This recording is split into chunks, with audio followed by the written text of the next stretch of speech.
This is a slippery slope, and we are on it right now. And if we don't start fighting back and pushing back, call your elected officials, call your representatives, show up at every single rally that Look Ahead America is having for these political prisoners.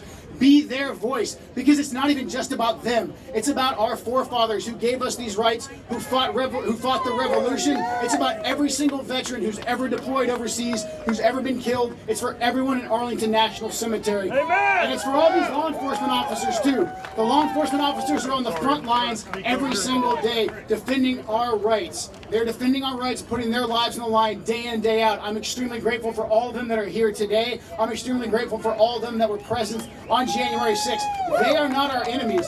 Our enemies are those that will deny people of their constitutional rights and then take a narrative that labels all of us as terrorists or insurrectionists for just questioning things. It's our God-given right and duty as American to actually question things, to question the narrative. That's our job. But what I saw at the grassroots, that's really why I decided to leave. I was like, as you know, with basic law and order, you can quell this violence. But this mindset coming from the people of the area that, hey, this was justified to burn our entire city down and to invite all this lawlessness, like, I can't fix that. Like, I can't fix that culture right there. And so it's really interesting how a lot of the people, and I don't know how many of them, I don't know if they have buyer's remorse right now or if they've made that leap yet, who were just intimidated by the mentality. And, you know, of course, everybody was putting up their Black Lives Matter flag in their front yard or their sign in their front yard, just to show that they were one of the good people. So it was pretty scary to see. And we're getting there, man. We are getting there. Yeah, no, I see those parallels all the time, especially with like the de-Ba'athification thing. I mean, January 6th, I do feel like the Trump supporter, or now you can even extrapolate that further to like, are you skeptical of the COVID narrative? You're someone that needs to be purged from society the same way we tried to purge everybody who was affiliated in any way, shape, or form from the Ba'ath Party, from Iraqi society. And, you know, I draw the insurgency parallel with Antifa and BLM and that type of movement. I think because of what they did in the summer of 2020, what they were then able to do during the election, it almost reminds me of how we let the Iranian influence and the Shias into the Iraqi government, and they basically took it over and they became the government. And that's what we have kind of right now, like that, those activists that burned the country down in 2020, like now them and their operatives, their political figures are now running the country. And so, of course, naturally, they're going to turn the tools of the state against, dissidents. And I've never thought of myself as a dissident before, but this last year, I'm like, okay, I guess we are the dissidents now. welcome. Yeah, take it whatever way you want. I did not know very much about Nick Fuentes until one of my opponents released an attack ad saying that I had been endorsed by Nick, et cetera, et cetera. I had heard some of Nick's comments at the rival CPAC event that he had, in particular, cheering for Putin and laughing about how it's not a bad thing if someone's compared to Hitler, et cetera, et cetera. I'm not a fan of that rhetoric, to say the very least. And then a couple of days later, my opponent released that video. So I wanted to just make it very clear to people that I didn't stand with his ideology. So that's why I put that out. We spoke. I mean, right when I first announced, I was contacted by lots of different people, influencers, that type of stuff, different political consultants. So I spoke with him. I didn't know who he was. I had never seen his, whatever it is, his live stream or his, I don't know, whatever it is he has, a podcast. I'd never seen any of it. Didn't know much about the guy. It was like a pretty benign, I'd say, conversation. Really, we didn't talk any specific ideology, that type of stuff. We said America first, America first, you're America first, without much detail. And that was kind of it. He says he helped get my social media off the ground. I don't know what he means by that. There's never been any kind of financial transaction between us. I don't know if that meant he retweeted things. I know a while back, I at this point now know that he, gave us some sort of a social media like amplification, like, hey, follow this guy, in particular on Gab. He says that. I have no reason to not believe him. But there was no official like formal agreement or any of that type of stuff.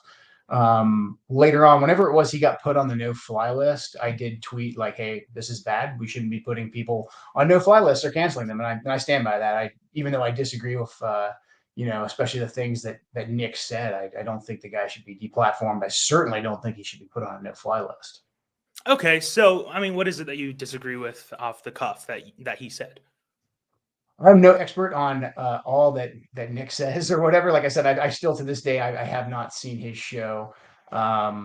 So in particular, his comments about like, hey, we're fans of Putin and leading the Putin chant, and I think maybe he was just trying to be funny, tongue in cheek, get some laughs, but then saying that, hey, this is being compared to Hitler. That's not necessarily a bad thing, right? Like, okay, that's bad. Like we don't say those types of things out loud because they're actually hurtful. And if you're trying to even be funny, he's walking that line between, is he being an entertainer or is he being in politics? I'm in politics. I'm auditioning for a very serious job. So I can't be associated with folks that are messing around with that type of rhetoric, because I disagree with it, but also because, that's not the face that we want to put forward, from my campaign for what I stand for.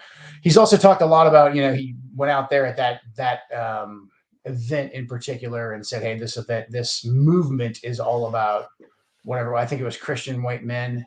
And I just think that's that's not the message that we want to be putting out to people, that this is some sort of an exclusionary type of group, that we only represent, Christian white men or white people in general. I think that's a bad message to have when we are, number one, it's a bad message to have because Americans come in all different colors and all different races. But also as we're trying to expand our movement and stand up for America first, which is Americans. If you're an American citizen, we want to put you first. We don't want to say, hey, we're putting the white people, we're putting the white men ahead of that line. That just, again, from a moral and ethical standpoint, I disagree with that. But then also messaging, I mean, that's absolutely horrible messaging. So now, would you say that white people are discriminated against in America today?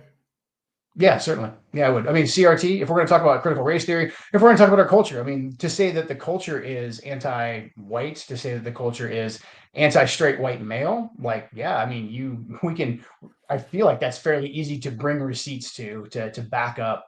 Although when you approach issues by saying that our movement is about straight white men and, making jokes about Hitler and leading cheers for Putin, you're taking away a lot of your credibility to have a constructive discussion and bring people to our side by saying, hey, this is what critical race theory is. And for me personally, I when I talk about critical race theory, especially the anti-white part of critical race theory, I always like to say, because I believe this, right now, critical race theory is incredibly anti-white.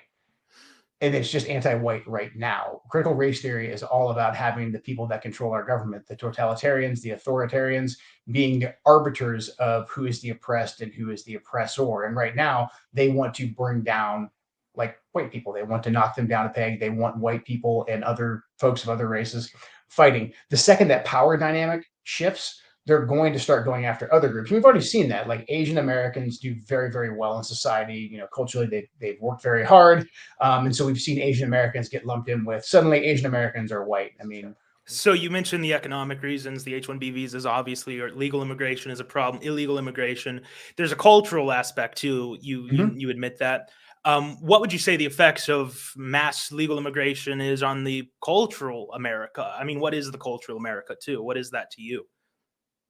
Yeah, the cultural America is, I mean, it's acknowledging our history, for all of it, all the good that our history has done. Our Judeo-Christian roots, I think, are absolutely essential. I don't think we can deny that. The people that are trying to take the Pledge of Allegiance out of schools, that are trying to take "In God We Trust" off of our currency, that want to take prayer out of the public space, I think that's a major problem. I think tearing down our statues and monuments is a major problem. I think we have to recognize that America has a unique Judeo-Christian culture. We're the only nation in the world that recognizes that our rights are inherent and they come from God, not from government.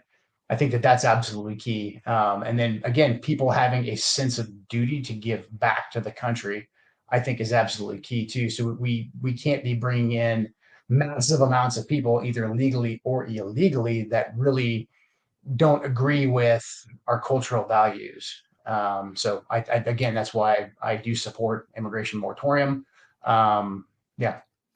Well, that is exclusive. A Christian, you another thing you pointed out about Nick and his rhetoric is, you said that it is divisive regarding race and religion. You're touching a lot on religion here. You're talking about in God we trust, the 10 commandments in our judicial buildings. I mean, the founding fathers were Christian, the founding stock were Puritan, Quakers, Christians. I mean, the greatest Americans have been Christians from any walk, any church. So why is that angle, in your opinion, from where Nick is coming from, divisive? I mean, what is so dividing about that? You seem to be pretty It's more of a tactics coherent thing. on it. Yeah, I mean, that's more of a tactics thing. I think to run out there every single time and slam the Christianity aspect, or to slam, we don't like this one religion. This is only for Christians. Again, if he wants to do that with his brand, like, that's fine. I mean, that's his thing. However, if we're trying to win elections, I just don't see that as being a very good strategy, throwing religion in people's faces. I mean, I speak at churches. I was at a church yesterday. I pray in public. My kids go to Christian schools.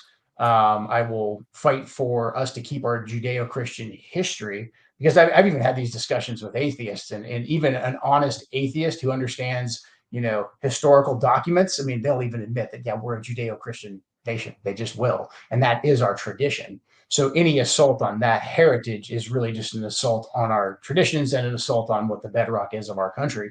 So I'm more than comfortable saying that that's part of my platform. And I think if we can mobilize, most church going Americans to our side, then we'd be a lot better off. But I just tactically think if we're going to run out there again, it's just like running out there and saying, this movement is for white people and Christians only. Like, that is not how you win elections at all. Again, like, I don't have a massive, like, when Nick was saying things, in particular with the Holocaust, in particular with pro-Putin chants, I heard him say those things. I've seen a bunch of other quotes, like in articles that people have sent me, that I take with a grain of salt, because people get taken out of context, or they straight up get lied about.